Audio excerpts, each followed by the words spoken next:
எல்லாரும் சொல்லுவோம், கர்த்தர் அவருடைய வசனத்தை கொண்டு என்னோடு பேசுகிறார். நான் அப்பத்தினாலே மாத்திரமல்ல, தேவனுடைய வாயிலிருந்து புறப்படுகிற ஒவ்வொரு வார்த்தையினாலும் பிழைக்கிறேன். மறுபடியும் சொல்லுவோம், கர்த்தர் அவருடைய வசனத்தை கொண்டு என்னோடு பேசுகிறார். நான் அப்பத்தினாலே மாத்திரமல்ல, தேவனுடைய வாயிலிருந்து புறப்படுகிற ஒவ்வொரு வார்த்தையினாலும் பிழைக்கிறேன். வாசிப்போம். பிலிப்பியர் 4 அதிகாரம் 6-7 வசனங்களை வாசிக்கிறேன். நீங்கள் ஒன்றுக்கும் கவலைப்படாமல் எல்லாவற்றையும் குறித்து உங்கள் விண்ணப்பங்களை ஸ்தோத்திரத்தோட கூடிய ஜெபத்தினாலும் வேண்டுதலினாலும் தேவனுக்கு தெரியப்படுத்துங்கள்.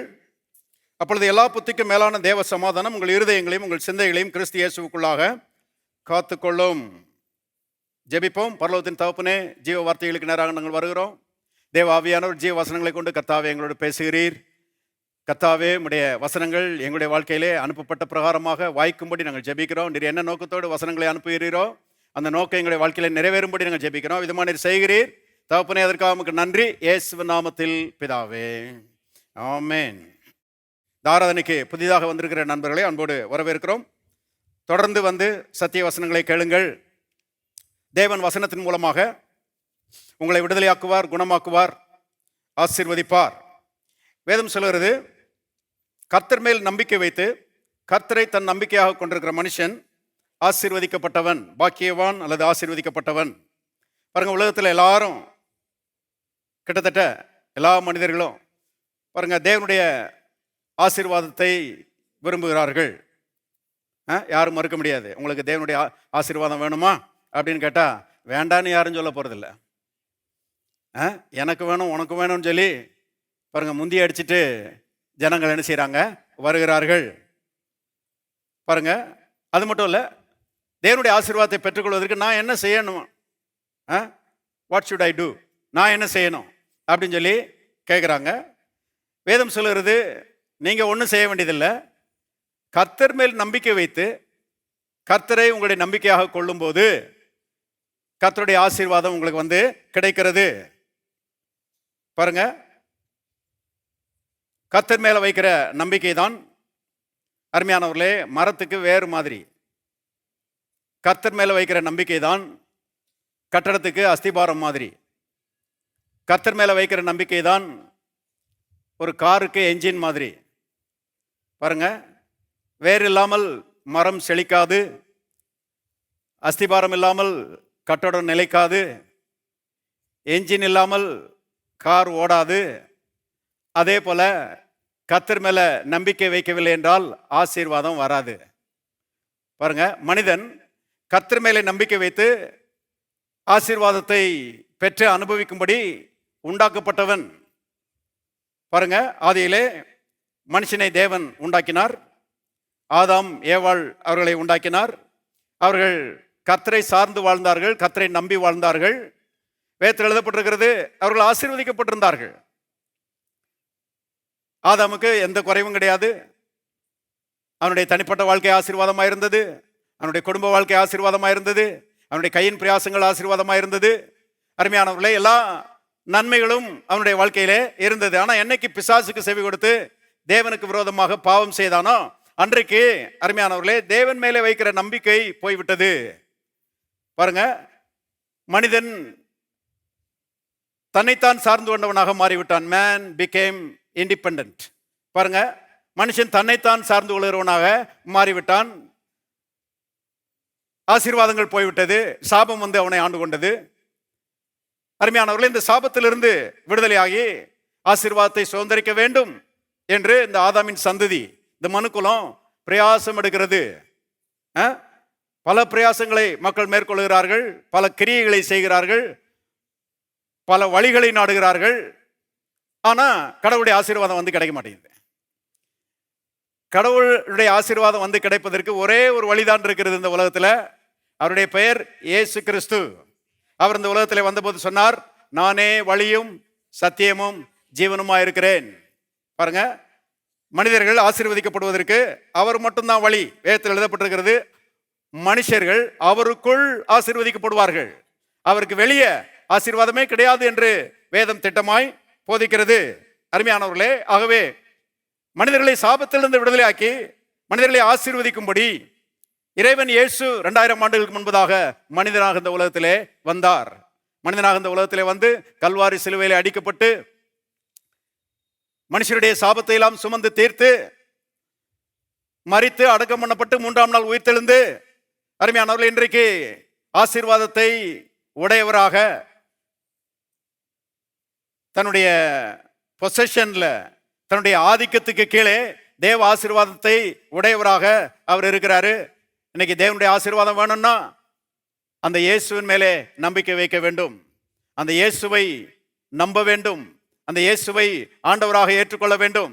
இயேசுவே நீர் உள்ளத்துக்குள்ளே வாரும், நீர் என் ஆண்டவர், கடந்த காலத்தில் நான் செய்த தவறுகளை மன்னியும், என்னை உம்முடைய பிள்ளையாக ஏற்றுக்கொள்ளும் என்று பாருங்க. ஒரு மனுஷன் தன்னை தாழ்த்தி கர்த்தர் மேல நம்பிக்கை வைக்கும் பொழுது வேதம் சொல்லுறது அவன் ஆசீர்வதிக்கப்படுகிறவனாக மாறுகிறான். கர்த்தர் அவனை ஆசீர்வதிக்கிறார். ஆகவே இதுவரைக்கும் இயேசுவை ஆண்டவராக ஏற்றுக்கொள்ளாதவர்கள் இருப்பீர்களானால் இயேசுவே உள்ளத்துக்குள்ளே வாரும், நீர் ஆண்டவர் என்று சொல்லி அவருக்கு அழைப்பு கொடுங்கள். இயேசுவை ஆண்டவராக ஏற்றுக்கொண்ட தேவனுடைய பிள்ளைகள் அருமையானவர்களே கவலையற்றவர்களாக இருக்க வேண்டும் என்று கர்த்தர் விரும்புகிறார். பிலிப்பியர் 4ஆம் அதிகாரத்துக்கு போவோம். மறுபடியும் 6வது வசனம், பிலிப்பியர் 4:6. நீங்கள் ஒன்றுக்கும் கவலைப்படாமல் எல்லாவற்றையும் குறித்து உங்கள் விண்ணப்பங்களை ஸ்தோத்திரத்துடனே கூடிய ஜெபத்தினாலும் வேண்டுதலினாலும் தேவனுக்கு தெரியப்படுத்துங்கள். எத்தனைக்கு கவலைப்படக்கூடாதுங்க? ஒன்றுக்கும் கவலைப்படாமல் என்று சொல்லப்பட்டிருக்கிறது. அருமையானவர்களே, கவலை என்பது அருமையானவர்களே பிசாசு இருக்கிறானே, அவன் மக்களை அழிப்பதற்கு பிரயோகப்படுத்துகிற ஒரு ஆயுதம். பாருங்க, கவலை என்பது பிசாசுனுடைய ஒரு நுகத்தடி என்பதை தெரிந்து கொள்ளுங்கள். மனுஷருடைய கழுத்தில் வச்சு அமுக்கிறான். அவனுடைய நோக்கம் மனிதர்களை என்ன செய்ய வேண்டும்? கொல்ல வேண்டும். இதுதான் அவனுடைய நோக்கம். பாருங்க, ஆனா கர்த்தர் இந்த கவலையிலிருந்தெல்லாம் விடுதலை ஆக்குகிறார்.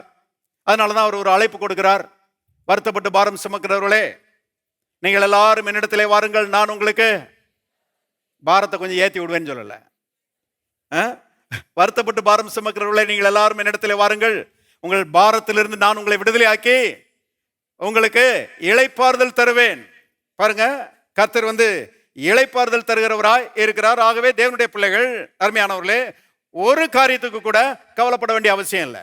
சிலர் சொல்றாங்க, இந்த ஒரு விஷயத்துல தான்யா நான் கவலைப்படுறேன், பல கவலைகள் எனக்கு இல்லை, ஒரே ஒரு கவலை தான் இருக்குது. கர்த்தர் சொல்றாரு, அந்த ஒரு கவலை கூட உனக்கு இருக்கக்கூடாது. எல்லா பிரச்சனையிலிருந்து உன்னை விடுதலையாக்கி உனக்கு இளைப்பாறுதலையும் சமாதானத்தையும் நிம்மதியையும் கொடுக்கிற கர்த்தர் நான். ஆகவே நீ எதுக்குமே என்ன செய்யக்கூடாது? கவலைப்படக்கூடாது. எதுக்குமே நாம கவலைப்படாமல் இருக்கும்படி தேவன் விரும்புகிறார் என்பதை தெரிந்து கொள்ளுங்கள். மனம் திரும்பாத மக்கள் அருமையானவர்களே, அவர்கள் கவலையினாலும் பாரத்தினாலும் நிறைந்திருக்கிறார்கள், மறுக்க முடியாத உண்மை. அது மட்டும் இல்ல, அந்த கவலைகள் பாரத்திலிருந்து பாருங்க அவங்களால விடுதலை ஆக முடியாது. கர்த்தருடைய உதவியும் அவங்களுக்கு இல்லை. ஏன்னா இயேசுவின் மேல நம்பிக்கை வைக்கல, ரட்சிக்கப்படல. ஆகவே கர்த்தருடைய உதவியும் அவர்களுக்கு இல்லை. ஆகவே பாருங்க, பிசாசு அவர்களுக்கு கவலையை கொண்டாந்து கொடுக்குறான். அந்த கவலைக்கு பின்னால பிரச்சனைகள் இருக்கிறது, அந்த பிரச்சனைகளுக்கு பின்னால பிசாசு இருக்கிறான். அவன் அவர்களை ஆட்கொண்டு அவர்களை பாரப்படுத்தி கொல்லுகிற ஒரு வேலையில இருக்கிறான் என்று வேதம் சொல்லுகிறது. அவன் ஆதி முதல் மனுஷ கொலை பாதகனா இருக்கிறான். மனுஷன் சாகணுன்றது தான் அருமையானவர்கள் பிசாசுனுடைய நோக்கம், ஆசை, விருப்பம் என்பதை தெரிந்து கொள்ளுங்கள். ஆனா ரட்சிக்கப்பட்ட தேவனுடைய பிள்ளைகள் அருமையானவர்கள் இந்த பிசாசுனுடைய நோகத்துக்கு கீழே கடந்து கஷ்டப்பட வேண்டிய அவசியம் இல்லை. ஏன்னா நம்மை கவலையிலிருந்து பாரத்திலிருந்து விடுதலை ஆக்கும்படி கல்வாரி சிலுவையிலே இயேசு நமக்காக ரத்தம் சிந்தி இருக்கிறார். எத்தனை பேர் சந்தோஷமா இருக்கிறீங்க? கல்வாரியில இயேசு பாடுபட்டு இருக்கிறாரு. அது மட்டுமல்ல, கெத்செமனேல பாருங்க சகல விதமான வியாகுலங்களையும் திகில்களையும் அவர் ஏற்றுக்கொண்டார் என்று எழுதப்பட்டிருக்கிறது. வாசிக்கலாம். லூகாஸ் விசேஷம் 22ஆம் அதிகாரம். லூகாஸ் விசேஷம் 22ஆம் அதிகாரம் 44வது வசனம் பாருங்க. லூக்கா 22:44 வாசிக்கிறேன். அவர் மிகவும் வியாகுலப்பட்டு, எல்லாரும் சொல்லுவாங்க மிகவும் வியாகுலப்பட்டு. பாருங்க, அவருடைய வியாகுலம் சாதாரண வியாகுலம் கிடையாது. மிகவும் வியாகுலப்பட்டு அதிக ஊக்கத்தோட ஜெபம் பண்ணினார். அவருடைய வேர்வை ரத்தத்தின் பெருந்துளிகளாய் தரையிலே விழுந்தது.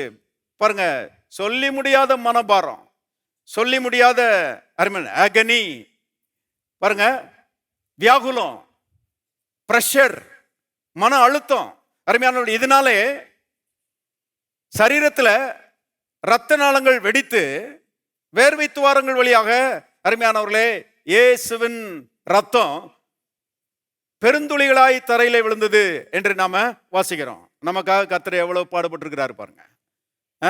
ஏன்னா மன அழுத்தம் நமக்கு இருக்கக்கூடாது, மனசுல துக்கம் நமக்கு இருக்கக்கூடாது, மன கவலைகள் நமக்கு இருக்கக்கூடாதுன்னு சொல்லி எல்லா வியாகுலங்களையும் துக்கத்தையும் மனபாரங்களையும் அருமையான அவர் ஏற்றுக்கொண்டு அதற்காக ரத்தம் சிந்தி மனபாரங்களிலிருந்து துக்கத்திலிருந்து கவலையிலிருந்து கர்த்தர் நம்மை விடுதலையாக்கி இருக்கிறார். இயேசு நம்மை விடுதலையாக்கி இருக்கிறார். எல்லாரும் சொல்லுவோம், இயேசு என்னை விடுதலையாக்கி இருக்கிறார். இன்னொரு முறை சொல்லுவோம், இயேசு என்னை விடுதலையாக்கி இருக்கிறார். நான் கவலைப்பட மாட்டேன். பாருங்க, கவலையிலிருந்து பாரத்திலிருந்து நம்மை விடுதலையாக்கும்படி இயேசு ரத்தத்தையே சிந்தி இருக்கிறார். அப்ப அவரை பொறுத்த அளவில் பரிபூர்ணமான ஒரு விடுதலையை மனபாரத்திலிருந்து மனக்கவலையிலிருந்து அருமையானவர்கள் மன அழுத்தங்களிலிருந்து நமக்கு தந்துவிட்டார் என்பதை தெரிந்து கொள்ளுங்கள். இப்போ நாம் அதை புரிந்து கொண்டு எல்லா கவலைகளையும் தூக்கி எறிகிறவர்களாய் இருக்க வேண்டும்.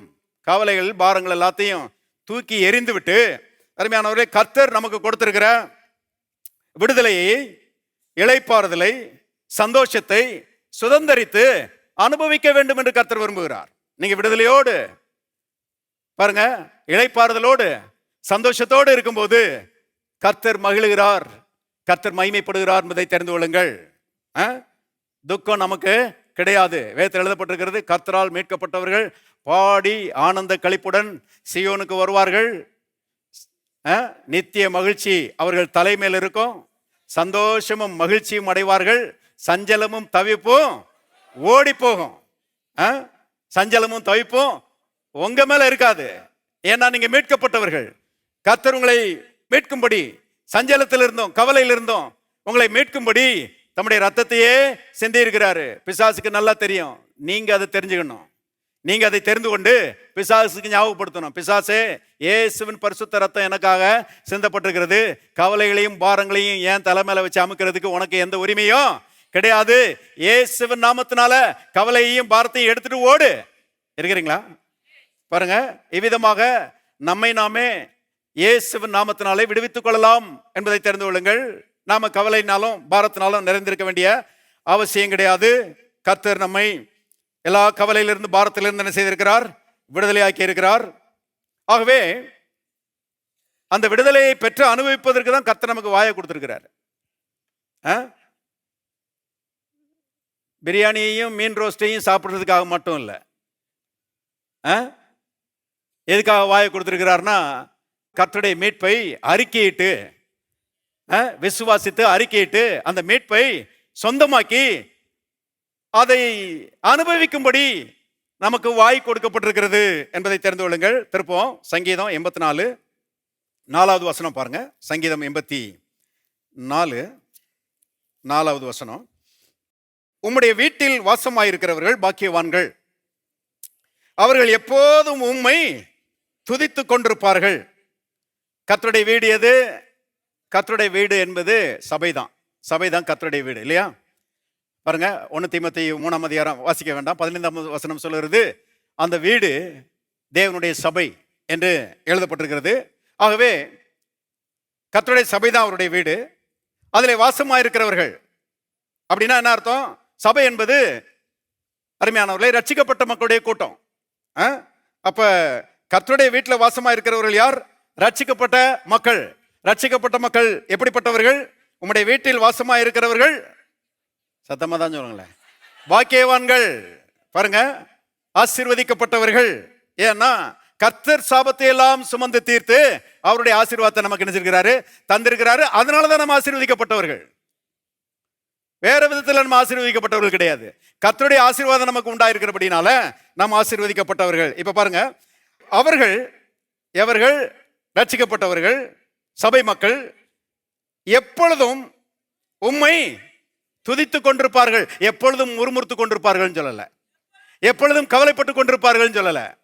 என்ன போட்டிருக்குதுங்க? எப்பொழுதும் உம்மை துதித்துக் கொண்டிருப்பார்கள். அருமையானவர்களே, அதுதான் நம்முடைய ஸ்டைல் ஆஃப் லிவிங். பாருங்க, நம்முடைய வாழ்க்கை முறை எப்படி இருக்கணும்னா, எப்போதும் பாருங்க கர்த்தரை துதிக்கிறவர்களாக, பாருங்க சந்தோஷம் நிறைந்தவர்களாக, கர்த்தருடைய மனமகிழ்ச்சியினால், கர்த்தர் அருளுகிற மனமகிழ்ச்சியினால் நிரப்பப்பட்டவர்களாக நாம் வாழும்படி அருமையானவர்களே, கர்த்தர் நம்மை ரட்சித்திருக்கிறார் என்பதை தெரிந்து கொள்ளுங்கள். உங்களுடைய வீட்டில் வாசமாக இருக்கிறவர்கள் ஆசீர்வதிக்கப்பட்டவர்கள்.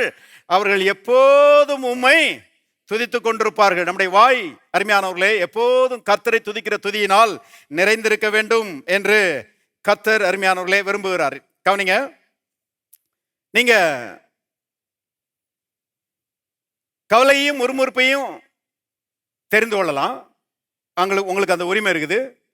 அதே நேரத்தில் சந்தோஷத்தையும் மனமகிழ்ச்சியும் தெரிந்து கொண்டு கவலையும் முறுமுறுப்பையும் விரட்டி அடிக்கலாம். ரெண்டும் உங்க கையில் தான் இருக்குது. கவலை தானா வந்து உங்களை ஆண்டு கொள்ளாது, நீங்க இடம் கொடுத்தாதான் உங்களை ஆண்டு கொள்ளும். அப்ப இடம் கொடுக்க கூடாது. பைபிள்ல போட்டிருக்கு, பிசாசுக்கு இடம் கொடாமலும் இருங்கள், கவலைக்கு இடம் கொடாமல் இருங்கள், மனபாரங்களுக்கு இடம் கொடாமல் இருங்கள் என்று கர்த்தருடைய ஆவியானவர் உங்களுக்கு ஆலோசனை சொல்லுகிறார். பாருங்க, கவலைக்கு இடம் கொடுத்தா அது வந்து ஆட்டி படைக்க ஆரம்பிக்குது இல்லையா? இயேசுவின் நாமம் எதுக்கு கொடுக்கப்பட்டிருக்கிறது? இந்த மாதிரி பிசாசுனுடைய மனபாரங்கள், கவலைகள், அந்த அவிசுவாசத்தின் எண்ணங்கள், அந்த பயத்தின் எண்ணங்கள், அருமையானவர்களே அந்த தீமையான எண்ணங்கள் நம்மளை வந்து ஆட்கொள்ள பிரயாசப்படும் போது இயேசுவின் நாமத்தை பயன்படுத்தி அதுக்கு எதிர்த்து நிற்கணும். பாருங்க, அதை நான் எடுக்கவே மாட்டேன். மனசை வந்து அருமையானவர்களே கேடான சிந்தைக்கு ஓப்பன் பண்ணவே கூடாது. ஏன்னா உங்க மனது கர்த்தருக்கு ரொம்ப ரொம்ப முக்கியம். உங்களோட வாழ்க்கையில அருமையானவர்களே ஆசீர்வாதம் பெருக வேண்டுமானால் உங்களுடைய எண்ணங்கள் கர்த்தருக்கு ரொம்ப முக்கியம். வேதத்தில் எழுதப்பட்டிருக்கிறது, பிரியமானவனே உன் ஆத்துமா வாழ்கிறது போல நீ எல்லாவற்றிலும் வாழ்ந்து சுகமாயிருக்க நான் விரும்புகிறேன். பாருங்க, மனது ஆத்துமா நல்ல எண்ணங்களால், அருமையான பரிசுத்தமான எண்ணங்களால், ஆரோக்கியத்தின் எண்ணங்களால், ஐஸ்வர்யத்தின் எண்ணங்களால் நிறைந்திருக்க வேண்டும் என்று கர்த்தர் எதிர்பார்க்கிறார். அப்படிப்பட்ட எண்ணங்களுக்கு தான் மனசை திறந்து கொடுக்கணுமே ஒழிய, பாருங்க நம்மை போட்டு அமுக்குகிற, நம்மை இழுத்து தள்ளுகிற, நம்மை பிரச்சனைக்குள்ளாக்குகிற எண்ணங்களுக்கு மனசை திறந்து கொடுக்கவே கூடாது. மனசை திறப்பதோ அதை பாருங்க அடைப்பதோ கண்ட்ரோல் நம்ம கையில் தான் இருக்குது. கண்ட்ரோல் கர்த்தர் கையில் இல்லை, கண்ட்ரோல் பிசாசு கையில் இல்லை, நம்ம கையில் தான் கர்த்தர் செஞ்சிருக்காரு, கண்ட்ரோலை கொடுத்திருக்கிறாரு. ஆகவே நாம தான் பாருங்க சந்தோஷத்தையும் இளைப்பாறுதலையும் தெரிந்து கொள்ள வேண்டும். எனக்கு ஒரு அம்மாவை தெரியும் பாருங்க. அந்த அம்மா இந்த மதுரையில் இல்லை, வெளியூரில் நான் வளர்ந்து வந்த காலங்களில் அந்த அம்மாவை எனக்கு தெரியும். அந்த அம்மாவுக்கு ஒரு 5-6 பிள்ளைகள். அது ஒரு ஏழை குடும்பம் பாருங்க. ஒரு சாதாரண வேலை பார்த்தாங்க அந்த அம்மா, ஆனால் ரட்சிக்கப்பட்டிருந்தாங்க. ரட்சிக்கப்பட்ட அந்த அம்மா ஒரு நாளும் அது துக்கமாக இருந்ததையோ கவலையாக இருந்ததையோ நான் பார்த்ததே இல்லை. எப்போதும் பாருங்க சிரிச்ச முகமாகவே இருப்பாங்க. இன்னைக்கு அந்த அம்மாவை என்னால் மறக்க முடியல. சிரிச்ச முகமாகவே இருப்பாங்க. எப்போ பேசினாலும் பாருங்க ஸ்தோத்திரம் அல்லேலூயா அப்படின்னு சொல்லி கர்த்தரை உயர்த்தி தான் செய்வாங்க, பேசுவாங்க. அதுக்கு பிறகு எத்தனையோ வருஷங்கள் அந்த அம்மாவை நான் பார்த்ததில்லை. சமீபத்தில் அந்த அம்மாவை பற்றி கேள்விப்பட்டேன். ஒரு 4 மாதத்துக்கு முன்னாடி தான் மறைச்சாங்களாம். அதை போய் பார்த்துட்டு வந்த ஒருத்தர் சொல்றாரு, அந்த அம்மா 90 வயசுல எந்த குறையும் இல்லாம ஆசீர்வாதமாய் வாழ்ந்து மரித்தார்கள், சந்தோஷமா கத்துட்டு போனாங்கன்னு சொல்லி அந்த அம்மாவை பற்றி கேள்விப்பட்டேன்.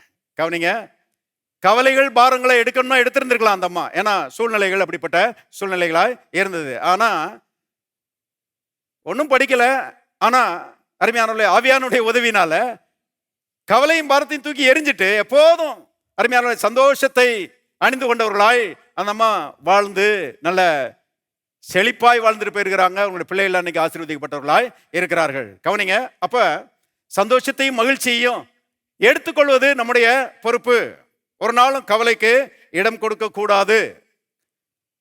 நீங்கள் ஒன்றுக்கும் கவலைப்படாமல் இருப்பது தேவனுடைய சித்தமா இருக்கிறது. திருப்புங்க லூக்கா 10:38 வசனத்திலிருந்து, பின்பு அவர்கள் பிரயாணமாய் போகையில் அவர் ஒரு கிராமத்தில் பிரவேசித்தார். அங்கே மார்த்தாள் என்னும் பெயர் கொண்ட ஒரு ஸ்திரீ அவரை வீட்டில் ஏற்றுக்கொண்டாள். அவளுக்கு மரியாள் எனப்பட்ட ஒரு சகோதரி இருந்தாள். அவள் இயேசுவின் பாதத்தருகே உட்கார்ந்து அவருடைய வசனத்தை கேட்டுக்கொண்டிருந்தாள். மார்த்தாளோ பற்பல வேலைகளை செய்வதில் மிகவும் வருத்தமடைந்து அவரிடத்தில் வந்து, ஆண்டவரே, நான் தனியே வேலை செய்யும்படி என் சகோதரி என்னை விட்டு வந்திருக்கிறதை குறித்து உமக்கு கவலை இல்லையா? எனக்கு உதவி செய்யும்படி அவளுக்கு சொல்லும் என்றாள். இயேசு அவளுக்கு பிரதியுத்தரமாக, மார்த்தாளே, மார்த்தாளே, நீ அநேக காரியங்களை குறித்து கவலைப்பட்டு கலங்குகிறாய். தேவையானது ஒன்றே.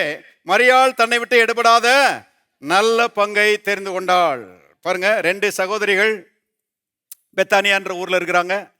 இயேசு அந்த ஊருக்கு வரும்போது இவங்க வீட்டில் தான் தங்கினாரு.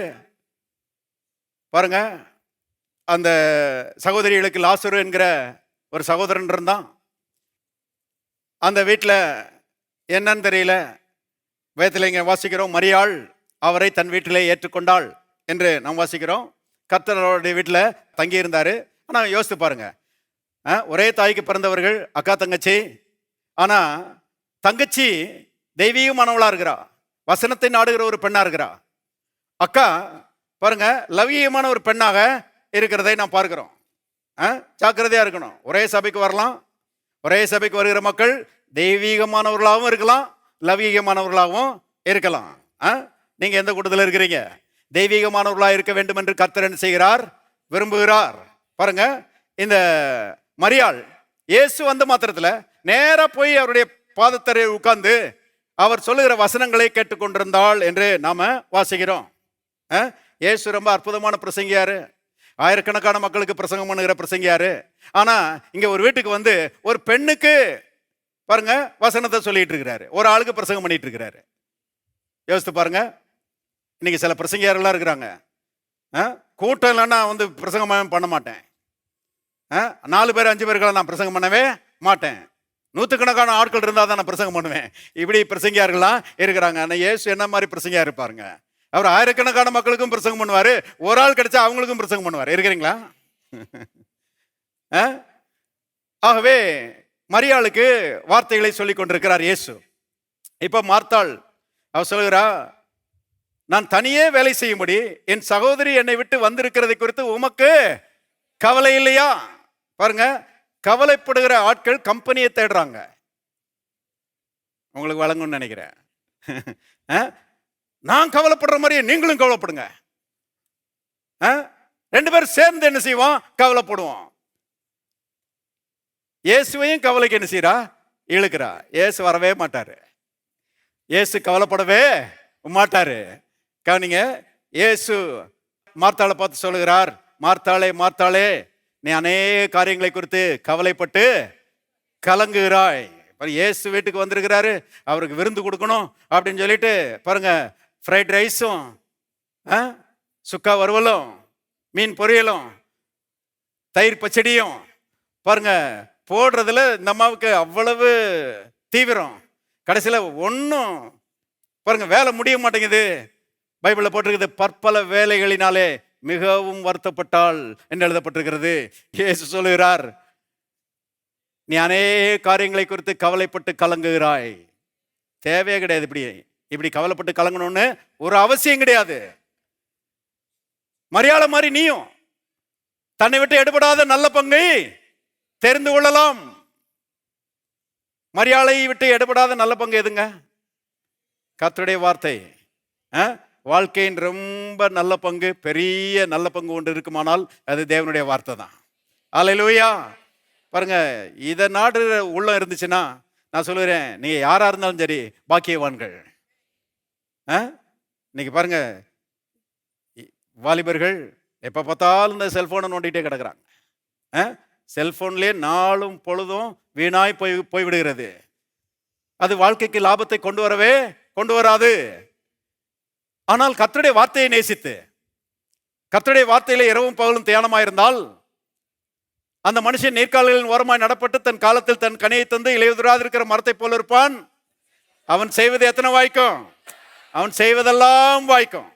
பாருங்க, ஆகவேதான் இயேசு சொல்கிறார், மரியாள் தன்னை விட்டு எடுபடாத நல்ல பங்கை தெரிந்து கொண்டாள். நேரம் கிடைச்சிச்சுன்னா வார்த்தைக்கு போகணும் என்கிற ஒரு வாஞ்சை இருக்குதா?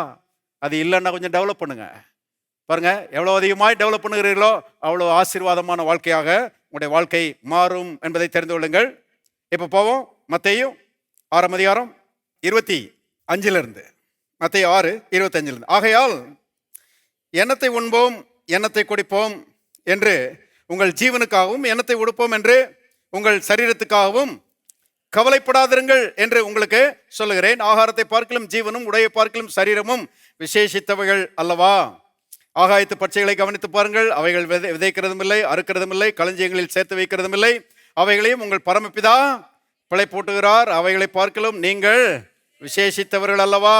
கவலைப்படுகிறதுனாலே உங்களில் எவன் தன் சரீர அளவோடு ஒரு முழத்தை கூட்டுவான்? உடைக்காகவும் நீங்கள் கவலைப்படுகிறது என்ன?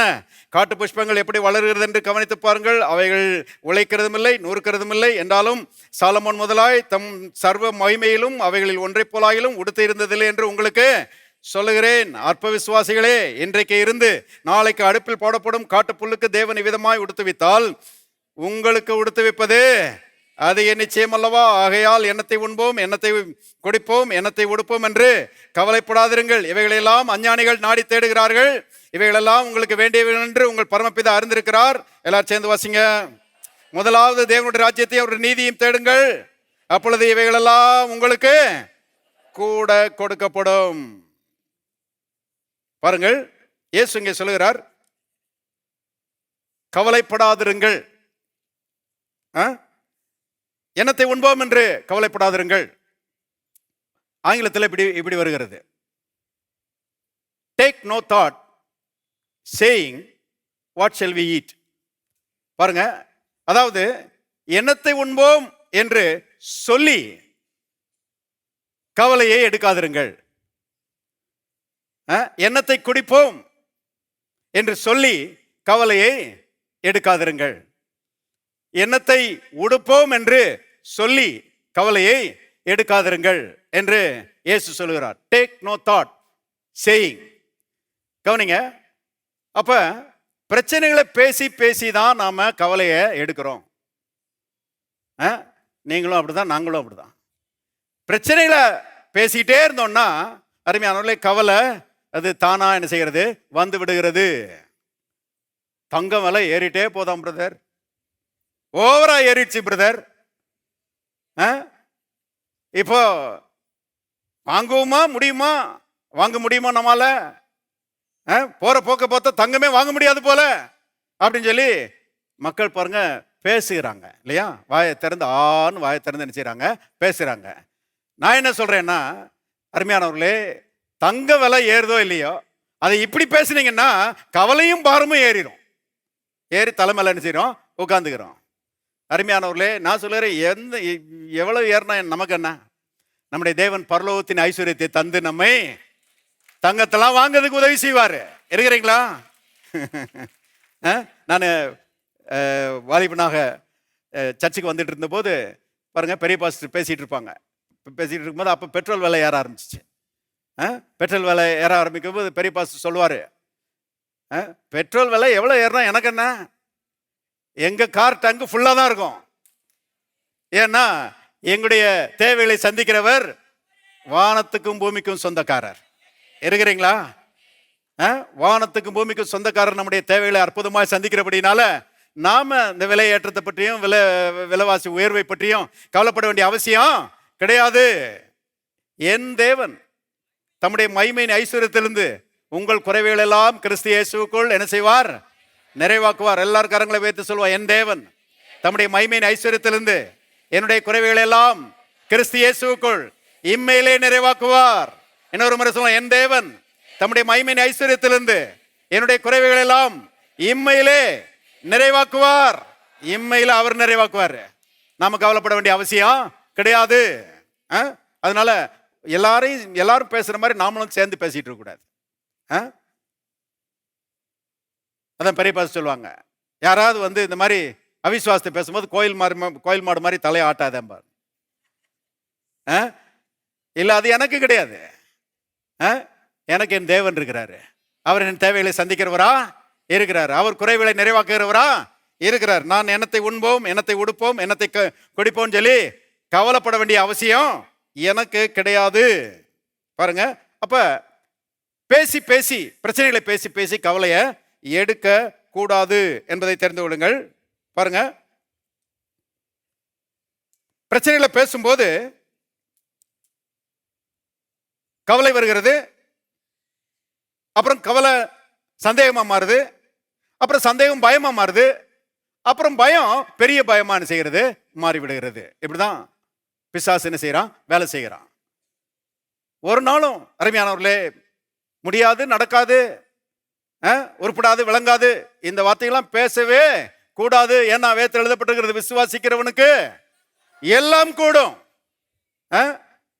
தேவனால எல்லாம் கூடும், விசுவாசிக்கிறவனுக்கு எல்லாம் கூடும். ஆகவே நடக்காது, அந்த மாதிரி பேச்சே நம்முடைய வாயில என்ன செய்யக்கூடாது, வரக்கூடாது என்பதை தெரிந்து கொள்ளுங்கள். தேவனுடைய பிள்ளைகளே, காரியங்கள் வாய்க்கும், நான் செய்வதெல்லாம் விளங்கும், நான் செய்வதெல்லாம் வாய்க்கும், நான் செய்வதெல்லாம், நான் தொட்டதெல்லாம் துலங்கும், நான் செய்வதெல்லாம் பெருகும்.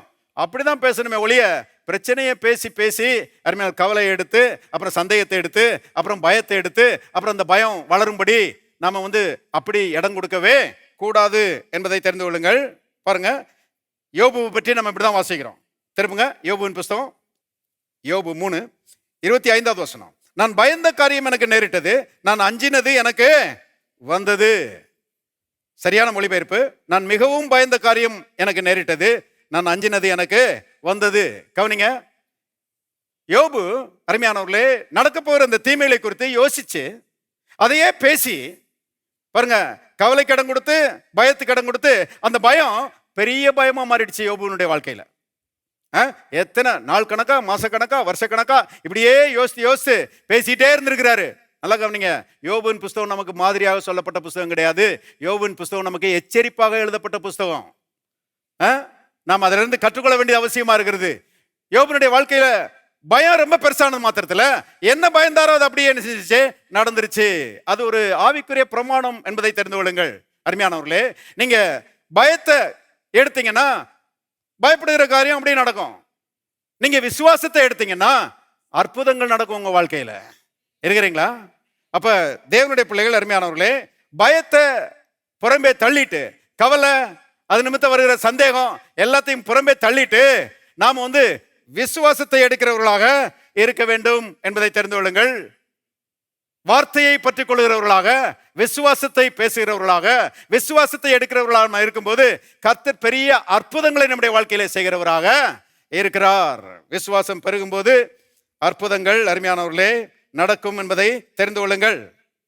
அதனாலதான் யவீருட்ட கர்த்தர் சொன்னாரு, பயப்படாதே, விசுவாசம் உள்ளவனாயிரு. எல்லாரும் சொல்லுங்க, பயப்படாதே, விசுவாசம் உள்ளவனாயிரு. இன்னொரு முறை சொல்லுங்க, பயப்படாதே, விசுவாசம் உள்ளவனாயிரு. இது இயேசுனுடைய வார்த்தை. அருமையானவர்கள், எந்த சந்தர்ப்பத்தில் சொன்னாரு யவீருட்ட? பிரச்சனை மலை மாதிரி நிக்குது. பொண்ணு 12 வயது பொண்ணு மரிச்சு போயிட்டா. ஊர்ல இருந்து வந்தவங்க சொல்றாங்க, பிள்ளை மரித்து போய்விட்டால், போதகரை ஏன் வருத்தப்படுத்துகிறீர் அப்படின்னு சொல்றாங்க. அப்படிப்பட்ட அருமையானவர்களே சங்கடமான ஒரு சூழ்நிலை, பிள்ளை மரித்து போய்விட்டாள் என்று சொன்ன போது யவீருக்கு எப்படி இருந்திருக்கும் யோசித்து பாருங்க. இயேசு கூட நின்றுட்டு இருக்கிறான். அவன் தான் சொன்னான், நீர் என் பிள்ளை மேல கை வையும், அப்பொழுது அவள் பிழைப்பாள், அவள் மரண அவஸ்தைக்கு உள்ளாகி இருக்கிறான் அப்படின்னு சொல்லி இயேசுட்ட சொல்லுகிறான். அவன் இயேசு பாருங்க, நான் வர்றேன்னு சொல்லி கூட போறாரு. இப்போ ஊர்ல இருந்து வந்தவங்க பிள்ளை மரித்து விட்டாள்னு சொல்லி சொல்லுகிறாங்க. யவீருக்கு எப்படி இருந்திருக்கும்? அந்த மாதிரி சூழ்நிலையில இயேசு சொல்லுகிறார், பயப்படாதே, விசுவாசம் உள்ளவனாயிரு. கவனிங்க, சூழ்நிலை மோசமா இருக்கும்போது கூட கர்த்தர் சொல்றாரு, பயப்படாத, கவலைப்படாத, சந்தேகப்படாத, நான் உன் கூட இருக்கிறேன், நான் பெரிய அற்புதத்தை செய்கிற தேவனாய் இருக்கிறேன். பாருங்க, யவீர்ட்ட அதான் சொல்றாரு, சூழ்நிலை எவ்வளவு மோசமா இருந்தாலும் பரவாயில்ல யவீருவே, அதை மாற்றி போட நான் வல்லவராய் இருக்கிறேன், உன் பிள்ளையை உயிர்ப்பித்துக் கொடுக்க நான் வல்லவராய் இருக்கிறேன். ஆனா நீ விசுவாசிக்க வேண்டியது மிக அவசியமாய் இருக்கிறது. நீ விசுவாசிக்காம இருக்கும்போது என்னால் அற்புதம் செய்ய முடியாது. ஆகவே பயப்படாதே, விசுவாசம் உள்ளவனாயிரு அப்படின்னு சொல்லி கர்த்தர் சொல்லுகிறாரு. பாருங்க, யவீரு வாயை இறுக்கி மூடிக்கிட்டான். அவன் கர்த்தருடைய வார்த்தையை பற்றி கொண்ட மாத்திரத்தில் வாயை எரிக்கி மூடிட்டான். கலக்கத்துக்கோ பயத்துக்கோ பாருங்க சந்தேகமான வார்த்தைகளுக்கோ அவன் இடம் கொடுக்கல. கர்த்தரோட போறான். கர்த்தர் பாருங்க அற்புத விதமாக அவனுடைய மகளை உயிர்ப்பித்து கொடுத்தார். மிகப்பெரிய அற்புதம் நடந்தது. நான் சொல்லுகிறேன், இன்னைக்கும் நாம அருமையான அந்த பிரின்சிபிளை ஃபாலோ பண்ணோம்னா எவ்வளவு பொல்லாத சூழ்நிலையிலையும் கர்த்தர் என் கூட இருக்கிறாரு. அவர் இந்த பொல்லாத சூழ்நிலையை மாற்ற வல்லவரா இருக்கிறாரு. அவர் விடுதலை கொடுக்க வல்லவரா இருக்கிறாரு. அவர் அற்புதங்களை செய்கிற வல்லவரா இருக்கிறாரு. அவர் என் கூட இருக்கிறதுனால இந்த பிரச்சனை மாறிடும் சொல்லி நீங்க விசுவாசிச்சீங்கன்னா நான் சொல்றேன், தப்பாம நடக்கும் அற்புதம். அது எவ்வளவு பெரிய பிரச்சனையா இருந்தாலும் மறைந்து போகும். விசுவாசிக்கிறீங்களா? கர்த்தர் அற்புதங்களை செய்கிறார் விசுவாசத்தை எல்லாரும் கரங்களை தட்டி கர்த்தரை மகிமைப்படுத்துவோம். Praise the Lord. மத்தேயு 6:25 போவோம். மத்தேயு 6:25 எண்ணத்தை உண்போம், எண்ணத்தை உடுப்போம், எண்ணத்தை குடிப்போம் என்று உங்கள் ஜீவனுக்காகவும் எண்ணத்தை உடுப்போம் என்று உங்கள் சரீரத்துக்காகவும் கவலைப்படாதிருங்கள் என்று உங்களுக்கு சொல்கிறேன். இப்ப எல்லாரும் சேர்ந்து வாசிங்க. ஆகாரத்தை பார்க்கலாம் ஜீவனும், உடையை பார்க்கலாம் சரீரமும் விசேஷித்தவர்கள் அல்லவா. பாருங்க, இயேசு திரளான ஜனங்கள் கூடியிருக்கிறாங்க. அவங்களுக்கு பாருங்க விசுவாசத்தை போதிக்கிறாரு. இயேசு ஒரு விசுவாச போதகர். அதாவது தேவன் எவ்வளவு பெரியவர், அவரால் உங்களுக்கு என்ன செய்ய முடியும் என்பதை பாருங்க மக்களுக்கு எடுத்து சொல்லுகிறார். அவருடைய மனக்கண்களை பிரகாசமாக்கும்படி கர்த்தர் இங்க பேசிட்டு இருக்கிறாரு. சும்மா கதை பேசல, வாழ்க்கைக்கு ஒவ்வாத காரியங்களை பேசுகிறவர் அல்ல இயேசு. இயேசு பேசினார் ரொம்ப விவரமா பேசுவாரு. இயேசு பேசினார்னா எது பிரயோஜனமா இருக்குமோ அதை பேசுவாரு. இயேசு பேசினா வாழ்க்கைக்கு ரொம்ப உபயோகமான காரியங்களை என்ன செய்வாரு, பேசுவாரு. பாருங்க அவர் சொல்கிறாரு, ஆகாரத்தை பார்க்கலும் ஜீவனும் உடையை பார்க்கலும் சரீரமும் விசேஷித்தவைகள் அல்லவா. ஜீவன்னா உயிர் இல்லையா? தேவன் உங்களுக்கு உயிரை கொடுத்திருப்பாரானால், தேவன் உங்களுக்கு சரீரத்தை கொடுத்திருப்பாரானால், அவர் உங்களுக்கு ஆகாரத்தையும் கொடுப்பார், அவர் உங்களுக்கு உடையையும் கொடுப்பார். ஆமென். பாருங்க, இதுதான் கர்த்தருடைய அந்த லாஜிக். கர்த்தர் சொல்ல வருகிற காரியம். ஜீவன் அது பெரியது, சரீரமும் பெரியது உடைய கம்பேர் பண்ணும்போது. அப்ப பெரிய காரியங்களையே கர்த்தர் உங்களுக்கு செய்திருப்பாரானால் சின்ன சின்ன காரியங்களை உங்களுக்கு செய்யாதிருப்பது எப்படி? அருமையானவர்களே, நாம கூட இந்த சின்ன சின்ன காரியங்களை மனசுல வச்சு அதுக்காக உட்கார்ந்து கவலைப்பட்டுக்கிட்டு இருக்கிறோம் இல்லையா? சிலர் பாருங்க, இந்த ப்ரொமோஷன் வரலையே, எப்போ வரும் இந்த ப்ரொமோஷன்?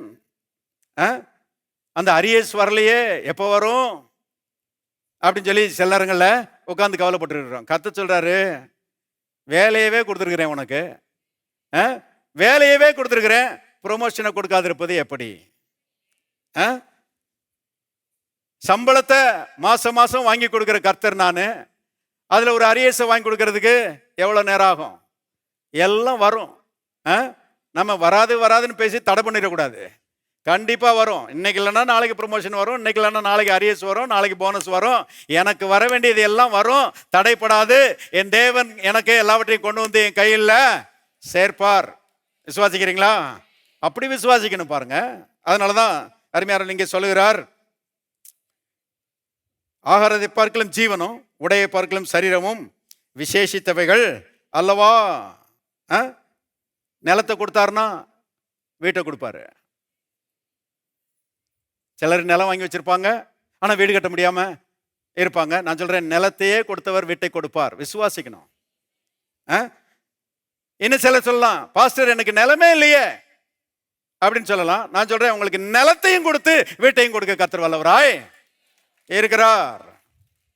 அவர் மகா பெரியவர்.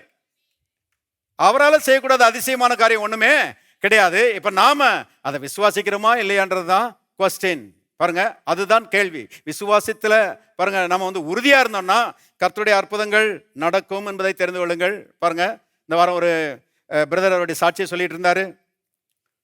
பல வருடங்களுக்கு முன்பாக ஒரு நிலத்தை வாங்கி போட்டேன் பாஸ்டர், ஆனா அதுல வீடே கட்ட முடியல. ஆனா ஒவ்வொரு வருஷமும் போய் அந்த நிலத்துக்கு முன்னாடி நின்று, ஆண்டவரே இந்த நிலத்தில் எனக்கு நல்ல வீடை கட்டுவதற்கு உதவி செய்தபடியால் உமக்கு நன்றி அப்படின்னு சொல்கிறார். பாருங்கள், நம்ம சபைக்கு வருகிற விசுவாசிகள் ரொம்ப வித்தியாசமானவங்க. நான் உணர்கிறேன். சிலர் ஜெபம் பண்ணீங்க, ஆண்டவரே இப்படி நிலம் வாங்கி வருஷக்கணக்காக கிடக்குதே ஆண்டவரே, ஒரு வீட்டை என்னால் கட்ட முடியலையே, நீரும் பார்த்துக்கிட்டே இருக்கிறாரு, என்ன ஆண்டவரே அப்படின்னு சொல்லி சிலர் பாருங்க முறுமுறுத்திட்டு இருப்பாங்க, கர்த்தரை கேள்வி கேட்டுட்டு இருப்பாங்க. ஆனால் இந்த சகோதரன் அங்கே போய் நின்று அந்த நிலத்துக்கு முன்னால் நின்று, ஆண்டவரே இந்த இடத்துல நல்ல வீடை கட்டுவதற்கு கிருபை செய்தபடியால் உமக்கு நன்றி அப்படின்னு அங்கே போகிற நேரமெல்லாம் ஜெபம் பண்ணிட்டு வருவாராம். ஒரு சில வருஷங்களுக்கு முன்பாக பாருங்க, கர்த்தர் அற்புதமான வழிவாசல்களை திறந்தாருன்னு சொல்லுகிறாரு. எத்தனை பேருக்கு தெரியும் கர்த்தர் ஆசீர்வாதத்தின் கதவுகளை திறந்து விடுகிறவர்? ஆமென். ஒருவரும் பூட்ட கூடாதபடிக்கு திறக்கிற தேவன், வானங்களை திறக்கிற தேவன். அருமையானவர்களே, நம்ப வேண்டியது மிக அவசியமா இருக்கிறது. இஸ்ரவேல் மக்கள் எகிப்திலிருந்து விடுதலையாகி வந்து செங்கடலுக்கு முன்பாக நிற்கிறார்கள். பின்னால பார்வோனின் சேனை வந்துட்டான். வழியிலேயே பார்வோன் நம்மளை கொண்டு விடுவானேன்னு சொல்லி செத்து போயிடுவோமோன்னு பயந்துட்டு இருக்கிறாங்க. தேவன் அற்புதமாக கடலை திறந்து ரோடையும் போட்டு அத்தனை பேரையும் வழி நடத்தி பாருங்க, செங்கடலுக்கு அங்கிட்டு ஒருத்தர் சாகாம அத்தனை பேரையும் காப்பாத்தி அங்க கொண்டு அக்கறையில் கொண்டு விட்டுட்டாரு. வழி இல்லையேன்னு யோசிக்கிறீங்களா? கர்த்தர் வழியை திறக்க வல்லவராய் இருக்கிறார். ஆமென். மகா பெரிய தேவன் நம்முடைய தேவன், மகா வல்லமை உள்ளவர். அருமையானவர்களே, நம்புங்கள், அற்புதம் நடப்பதை காண்பீர்கள்.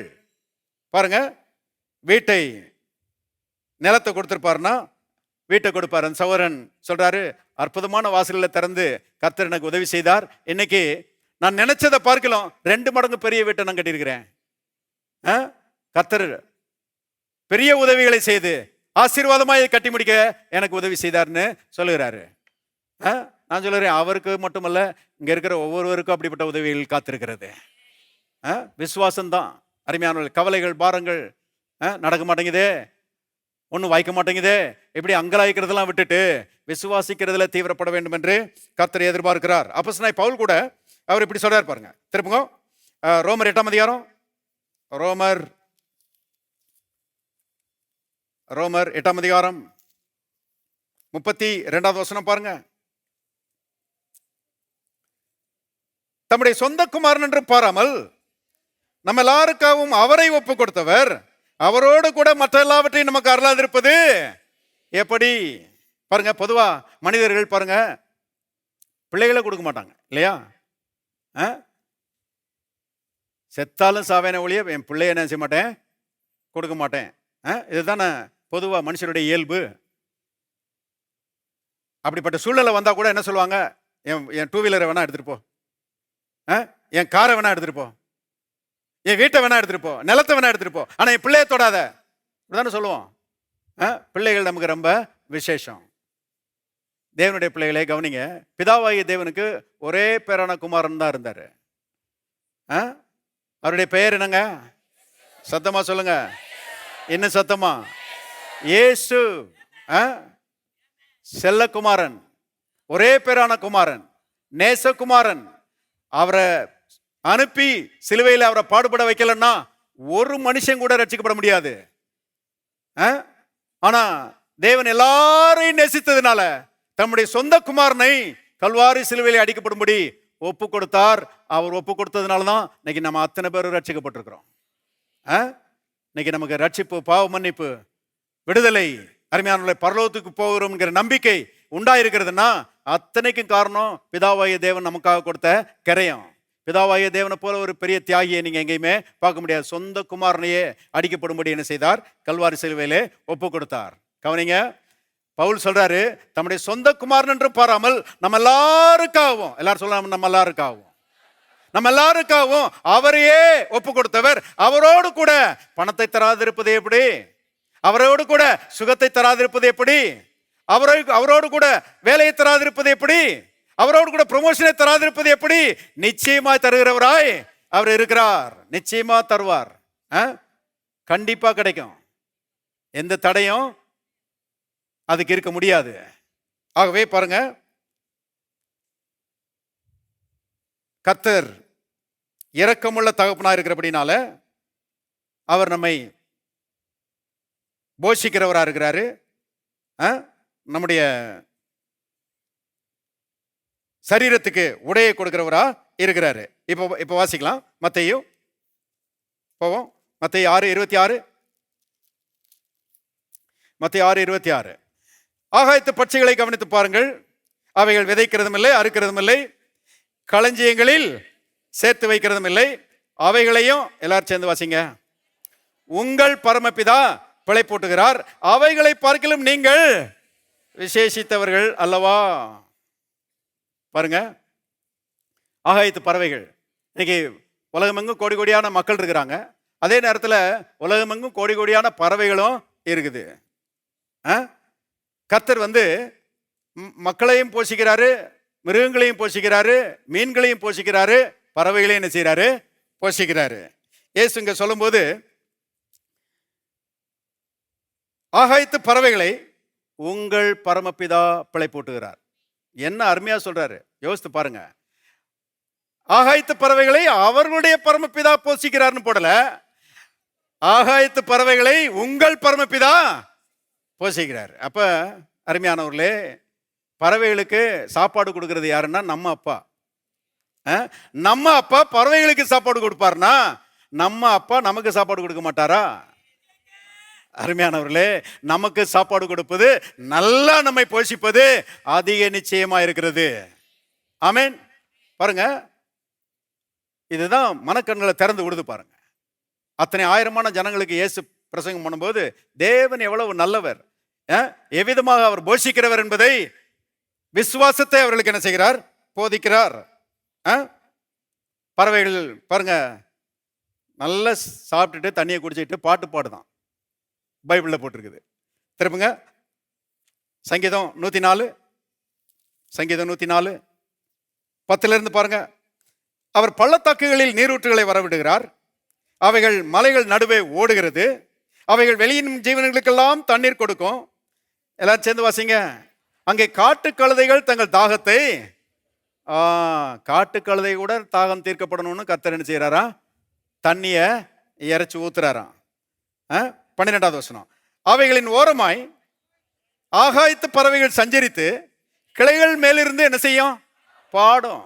ஆமா, நல்லா சாப்பிட்டுட்டு தண்ணியை குடிச்சா அப்புறம் பாட்டு வராம எப்படி இருக்கும்? மரங்கள்ல இருக்கிற கனிகளை சாப்பிட்டுட்டு பள்ளத்தாக்குல ஓடுற தண்ணியை நல்லா குடிச்ச உடனே பாருங்க, பாட்டு தானா இருந்துருது, பறவைகளுக்கு வருது. இந்த பறவைகளே அப்படி சாப்பிட்டுட்டு கர்த்தரை துதிக்க முடியுமானால், அருமையானவர்களே, நாம எவ்வளவு அதிகமா துதிக்கணும் கர்த்தரை. நம்முடைய தேவைகள் எல்லாவற்றையும் சந்திக்கிறார். பறவைகளுக்கு செய்ய முடியாத அருமையா விசேஷமான நன்மைகளை நமக்கு கர்த்தர் செஞ்சிருக்கிறாரு, செய்திருக்கிறார். ஆகவே நாம ரொம்ப பறவைகளை பார்க்கலாம் சத்தமாய் துதிக்கும்படி கர்த்தரை எதிர்பார்க்கிறார். ஆமேன். எத்தனை பேர் கர்த்தரை ஸ்தோத்திரம் பண்ணலான்னு எல்லாரும் கரங்களை தட்டி கர்த்தரை மகிமைப்படுத்துவோம். ஹல்லேலூயா, praise the Lord, glory, thank you Lord. கர்த்தர் நம்மை பாருங்க பறவைகளை போஷிக்கிறது போல போஷிக்கிற தகப்பனாய் அவர் இருக்கிறார். பாருங்க, முதல்ல நமக்கு தான் அவர் என்ன செய்யறாரு? சாப்பாடு கொடுக்கிறாரு. அப்ப இயேசு சொன்ன லாஜிக்கை பாருங்க. ஆகாயத்து பறவைகளை போஷிக்கிறவர் உங்களை போஷிப்பது நிச்சயம் அல்லவா? இது ஒரு விசுவாச பிரமாணம். பார்க்க வேண்டியதை பாருங்க, உங்க பிரச்சனையை பார்க்காதீங்க. விசுவாசிக்க வேண்டியதை விசுவாசிங்க, அற்புதங்கள் நடக்கும், எந்த குறைவும் செய்யாது, இருக்காது. இத ஆபிரகாம்கிட்டயே பழைய ஏற்பாட்டில் தேவன் காண்பிக்கிறாரு. அவன் என்னன்னா, அவனுக்கு ஒரு பிள்ளை கூட இல்லை, வயசு இவனுக்கும் ஆகிட்டே போகுது, மனைவிக்கும் வயசு ஆகிட்டே போகுது, இவனுடைய சரீரம் கிட்டத்தட்ட செத்த சரீரம் ஆயிடுச்சு குழந்தை பிறப்பிக்கிற விதத்தில். சாராளுடைய கர்ப்பமும் செத்த கர்ப்பமா ஆயிட்டே போகுது. ஆகவே பிள்ளை இல்லையே என்பது அவனுக்கு பெரிய கவலை. அவன் வீட்டுக்குள்ள உட்காந்து மனைவியை பார்த்து பாருங்க பிரச்சனையை பேசி கவலைப்பட்டுக்கிட்டே இருக்கிறான். பைபிள்ல போட்டிருக்குது, கர்த்தர் அவனுக்கு தரிசனமானார். கர்த்தர் அவனுக்கு தரிசனமாகி அவன் சொல்றாரு, ஆபிரகாமே, நான் உனக்கு கேடகமும் உனக்கு மகா பெரிய பலனுமாய் இருக்கிறேன் அப்படின்னு சொல்லி பாருங்க கர்த்தர் அவன்கிட்ட சொல்றாரு. உடனே அவன் பாருங்க தன்னுடைய பிரச்சனையை கொட்டுறான், அவன் கவலைய அவுத்து விடுறான். ஆண்டவரே, அடியேனுக்கு என்ன தருவீர்? நான் பிள்ளை இல்லாமல் இருக்கிறேனே. தமஸ்கு ஊரானாகிய இந்த எலெயாசார் என் வீட்டு விசாரணை கர்த்தனாய் இருக்கிறானே. நீர் எனக்கு புத்திர சந்தானம் அருளவில்லை அப்படிங்கிறான். கவனிங்க, நான் பிள்ளை இல்லாமல் இருக்கிறேனே, நீர் எனக்கு புத்திர சந்தானம் அருளவில்லை அப்படின்னு சொல்லி சொல்லுறான். ஆபிரகாமும் நம்மள மாதிரி தான் இருந்திருக்கிறான் பாருங்க. அவிசுவாசப்படுகிறவனாக சந்தேகப்படுகிறவன் ஆபிரகாமோட நாம ரொம்ப ஸ்பெஷல் நம்ம யோசிக்கிறோம். கிட்டத்தட்ட நம்மள மாதிரி தான் இருந்திருக்கிறான். ஆனா கர்த்தருடைய கிருபை, கர்த்தருடைய தயவு ஆபிரகாமுக்கு உதவி செய்து அவன் பிள்ளையை பெற்றுக்கொள்வதற்கு பாருங்க கர்த்தர் அற்புதத்தை செய்தார். கர்த்தர் நல்லவர், கர்த்தருடைய கிருபை என்றும் உள்ளது. இருக்கிறீங்களா? பாருங்க, கம்ப்ளைண்ட் பண்ணுகிறான். இப்போ வேதத்தில் எழுதப்பட்டிருக்கிறது, கர்த்தர் அவனை வெளியே அழைத்தார் அப்படின்னு எழுதப்பட்டிருக்கிறது. அப்பா வீட்டை விட்டு வெளியே வா, வீட்டுக்குள்ளேயே உட்காந்துக்கிட்டு உன் பெஞ்சாதியே பார்த்துக்கிட்டு உன் பிரச்சனையவே பேசிக்கிட்டு கவலைப்பட்டுட்டே இருக்காத, வீட்டை விட்டு வெளியே வா, வானத்தை அண்ணாந்து பார். இயேசு சொன்னார்லே, ஆகாயத்து பட்சைகளை கவனித்து பாருங்கன்னு. அதே மாதிரி வானத்தை அண்ணாந்து பார், நட்சத்திரங்களை எண்ண கூடுமானால் எண்ணு. இத்தனை நட்சத்திரங்களையும் படைத்து அத்தனை நட்சத்திரங்களையும் ஜொலிக்க வைத்தவர் நானு. உனக்கு பிள்ளைகளை கொடுத்து அவர்களை வாழ வைக்க மாட்டேனா நானு? அதான் ஆண்டவருடைய கேள்வி. அருமையானவர்களே, உன் சந்ததி வண்ணமா இருக்கும், ஆகாயத்து நட்சத்திரங்களை போல இருக்கும் சொல்லி கர்த்தர் சொன்ன மாத்திரத்துல, அருமையானவர்களே, வேதம் சொல்லுகிறது ஆபிரகாம் கர்த்தரை விசுவாசித்தான்,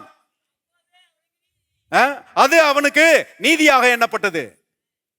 பாருங்க, கர்த்தர் ஒன்னு சொன்னார்னா அதை விசுவாசிக்கிறதுக்கு நல்ல உரமுள்ள ஆட்களா இருக்கணும். அது என்னங்க கர்த்தர் சொல்லியிருக்கிறாரு, அது எப்படிங்க நடக்கும் அப்படின்னா நடக்காது. அது பைபிள்ல போட்டுருது பாருங்க பிரதர், ஆனா அதெல்லாம் நம்ம நிஜ வாழ்வையில் சாத்தியமாகுமா அப்படின்றாங்க சிலரு. உங்களுக்கு சாத்தியமாகாது, விசுவாசிக்கிற எங்களுக்கு சாத்தியமாகும். ஆமேன். பாருங்க, அப்ப விசுவாசிக்கிறதுல தேவனுடைய பிள்ளைகள் அருமையானவர்களே தீவிரமா இருக்க வேண்டும் என்று கர்த்தர் விரும்புகிறார். பாருங்க, மரியாள்கிட்ட வந்து தேவதூதன் சொல்லுகிறான், நீ ஒரு குமாரனை பெறுவாய், அவருக்கு இயேசு என்று பெயரிடுவாயாக என்று தேவதூதன் சொல்லுகிறான். அவ ஆரம்பத்தில் சொல்றான், இது எப்படி ஆகும் புருஷனே அறியேனே அப்படின்னு சொல்லி தேவதூதன்ட்ட சொல்லுகிறான். தேவதூதன் சொல்லுகிறான், பரிசுத்த ஆவி உன்மேல் வரும், உன்னதமானவருடைய பலம் உன்மேல் நிழலிடும், உனக்கு பிறக்கும் பரிசுத்தம் உள்ளது தேவனுடைய குமாரன் என்னப்படும் சொல்லி சொல்லிட்டு, தேவனாலே கூடாத காரியம் ஒன்றுமில்லை. தேவன் உன்னை சொன்னார்னா அதை கண்டிப்பா என்ன செய்வாரு, நிறைவேற்றுவாரு. அது நடந்ததே இல்லை இது வரைக்கும் அப்படின்னாலும் கர்த்தரால் அதை நடப்பிக்க முடியும் சொல்லி சங்கீத பாருங்க. அந்த தேவதூதன் சொன்ன மாத்திரத்துல மரியாள் என்ன சொல்லுகிறாள், நான் ஆண்டவருக்கு அடிமை, உம்முடைய வார்த்தையின்படியே எனக்கு ஆக கடவுது சொன்ன மாத்திரத்துல தேவதூதன் போய்விட்டான் அப்படின்னு போட்டுருக்கு பைபிள்ல. என்ன ஏன் போய்விட்டான்? இது வரைக்கும் நின்றுட்டே தான் இருந்தான், பேசிட்டே தான் இருந்தான். இவா நான் ஆண்டவருக்கு அடிமை, உம்முடைய வார்த்தையின்படி எனக்கு ஆக கடவுதுன்னு சொன்ன மாத்திரத்துல தேவதூதன் ஆளு போயிட்டான். ஏன்னா இவ விசுவாசிச்சிட்டா வேலை முடிஞ்சிருச்சு. விசுவாசிச்சுட்டா வேலை முடிஞ்சிடும், குறிப்பிட்ட காலத்துல அற்புதம் நடக்கும். ஆமேன். அதே போல தேவதூதனுடைய மிஷன், அவனுடைய வேலை முடிஞ்சிருச்சு, அவன் போயிட்டான். பாருங்க, ஏற்ற வேளையில மரியாள் கற்பம் தரித்தாள் என்று நாம் வாசிக்கிறோம். அற்புதம் நடந்தது. அப்ப அருமையானவர்களே, பிரச்சனையை பற்றி யோசிச்சு கவலைப்படுறதை விட்டுட்டு கர்த்தருடைய வார்த்தை நிறைவேறும், அவர் அற்புதங்களை செய்ய வல்லவராயிருக்கிறார் என்று விசுவாசிக்க வேண்டியது நம்முடைய கடமையாய் இருக்கிறது. ஒரு சம்பவத்தை மட்டும் சொல்லி முடிக்கிறேன். பாருங்க, இந்த ஊழியங்கள் ஆரம்பித்த போது 1994 பாருங்க, இங்க ஷெட்டு போட்டு ஆரம்பிச்சோம். ஷெட்டு போட்டு இந்த ஊழியங்களை ஆரம்பிச்சு நடத்த ஆரம்பிச்சோம். நானும் பெரிய பாஸ்டர் வந்து ஊழியம் செய்து பாருங்க, பல வருஷங்களாக சேர்த்து வச்ச பணத்தில் இந்த இடத்த வாங்கினாங்க. வாங்கி அதில் தான் கூரை போட்டு நடத்தினோம். ஏன்னா கட்டடம் கட்டுறதுக்கு காசு இல்லை, இருந்த பணத்தெல்லாம் போட்டு இடத்த வாங்கியாச்சு. இப்போ கூரை போட்டு நடத்திட்டு இருந்தோம். 95 போயிடுச்சு. 96வது வருஷம் பாருங்க, ஒரு பெரிய காத்து மழை அடிச்சு அந்த கூரையவே சாய்ச்சி விட்டுருச்சு. கூரை விழுந்து போச்சு. கூரை விழுந்து போன உடனே சரி ஒரு கட்டடத்தை கட்டலாம் அப்படின்னு யோசித்தா கையில் காசு இல்லை. அப்புறம் என்ன பண்ணோம், கூரையை இன்னும் கொஞ்சம் ஸ்ட்ராங்காக போட்டோம், இன்னும் கொஞ்சம் வலுவாக போட்டோம். வலுவாக போட்டு காற்றுக்கும் மழைக்கும் அசையாதபடிக்கு நல்லா இழுவெல்லாம் கொடுத்து அதை போட்டோம். போட்டு முடிச்சுட்டு ஆராதனை நடந்து கொண்டே இருந்தது. அப்பவும் பாருங்க, சில நேரங்களில் பயங்கரமாக காற்றடிக்கும், மழை பெய்யும். அப்போ இங்கே ஒரு சௌரன் இன்சார்ஜாக இருந்தார். நாங்கள் வீட்டில் இருந்து அப்படி காற்றடிக்கும் போதெல்லாம் பாருங்க ஃபோன் பண்ணி, பிரதர் ஷெட்டு எப்படி இருக்குது அப்படின்னு சொல்லி கேட்போம். அவர்கள் காற்று அடிச்சிச்சு பாஸ்டர், மழை அடிச்சிச்சு பாஸ்டர், ஆனால் ஷெட்டு நின்றுட்டு தான் இருக்குது. நின்றுட்டு இருக்குதா? Okay okay okay. இப்படி தான் பாருங்க போயிட்டே இருந்துச்சு. அப்படி ஒரு நாள் ஃபோன் போட்டு விசாரிச்சுட்டு இருக்கும்போது பெரிய பாஸ்டர்மா வந்தாங்க. பெரிய பாஸ்டர்மா வந்து பாருங்க எங்கள் 2 பேரையும் பார்த்து சொன்னாங்க, என்ன 2 பேரும் இப்படி போட்டு அங்கலாச்சிட்டு கிடக்குறீங்க, இருக்கிற பணத்தை வச்சு ஒரு சின்ன ஆலயத்தை கட்டுங்க அப்படின்னு சொல்லி சொன்னாங்க. பாருங்க பெரிய பாஸ்டர் சொன்னார், சின்ன ஆலயத்தெல்லாம் கட்ட முடியாது, பெரிய ஆலயத்தை நாம கட்ட போறோம். இது ராஜாதி ராஜாவுக்கு கட்டுகிற அரண்மனை. அதுக்கு வேண்டிய எல்லா பணத்தையும் கர்த்தர் தருவார். அவர் நிச்சயமா தருவாரு. நாம கட்டி முடிக்க போறோம். ஆனா அது வரைக்கும் கூரையில நல்ல ஆராதனை பண்ணுவோம் அப்படின்னு சொல்லி விசுவாசத்தோட சொன்னாங்க. இன்னைக்கு என்னால மறக்க முடியல. அருமையானவர்களே பாருங்க, விசுவாசத்துல தைரியமா சொன்னாங்க. பாருங்க ஒரு சில ஆண்டுகள் தான். அதுக்கு அடுத்து கர்த்தர் அற்புதமான வாசல்களை திறந்தார். நான் மறுபடியும் சொல்லுறேன் பாருங்க, தேவன் அற்புதமான வாசல்களை திறக்கிறவர். திருமணத்துக்கான அற்புதமான வாசல்களை திறக்கிறவர், பிள்ளைகளுக்கான அற்புதமான வாசல்களை திறக்கிறவர், பிள்ளைகளுக்கு நல்ல எதிர்காலத்துக்கு ஏதுவான வாசல்களை திறக்கிறவர், தொழில் வளரும்படி அற்புதமான வாசல்களை திறக்கிறவர், குடும்பம் தலைக்கும்படி ஆசீர்வதிக்கப்படும்படி அற்புதமான வாசல்களை கர்த்தர் திறக்கிறவர். விசுவாசிக்கிறீங்களா? அருமையானவர்களே, அற்புதமான வாசல்கள் சொல்லி மாளாது. அப்படிப்பட்ட அற்புதங்களை கர்த்தர் செய்தார். ஆரம்பிச்சோம் பாருங்க, 98வது வருஷம் ஆரம்பிச்சோம். 2001வது வருஷத்துல ₹1 கடன் இல்லாம பர்ஃபெக்டா கட்டி முடிச்சிட்டோம். நான் சொல்றேன், இதை பார்த்த மாத்திரத்துல இன்னைக்கும் எங்க உள்ளத்துல என்ன ஓடுதுன்னா, இது கர்த்தராலே ஆயிட்டு நம்முடைய கண்களுக்கு ஆச்சரியமா இருக்கிறது. கர்த்தர் உங்ககிட்ட சொல்ற செய்தியா தான்.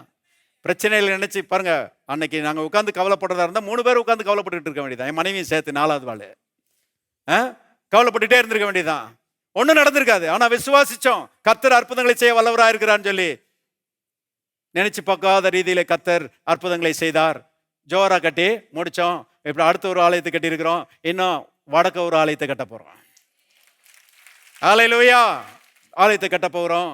அருமையானவர்களே, கர்த்தர் விசுவாசத்தை கனம் பண்ணுகிற தேவன். அதனால கர்த்தர் சொல்றாரு, கவலைப்படுகிறத நிறுத்து. கவலைப்படுகிறதுனால் எவன் தன் சரீர அளவோடு ஒரு முழத்தை கூட்டுவான். சரீரம் கூடாது, குறைஞ்சிட்டே போகும். ஆகவே கவலையை தூக்கி எறிஞ்சிட்டு கர்த்தரை விசுவாசிக்கிறதுல தீவிரப்படுங்கள். அருமையான மகத்தான அற்புதங்கள் நடக்கும், பெரிய விடுதலை உண்டாகும், வாழ்வு மலரும். இருக்கிறீங்களா?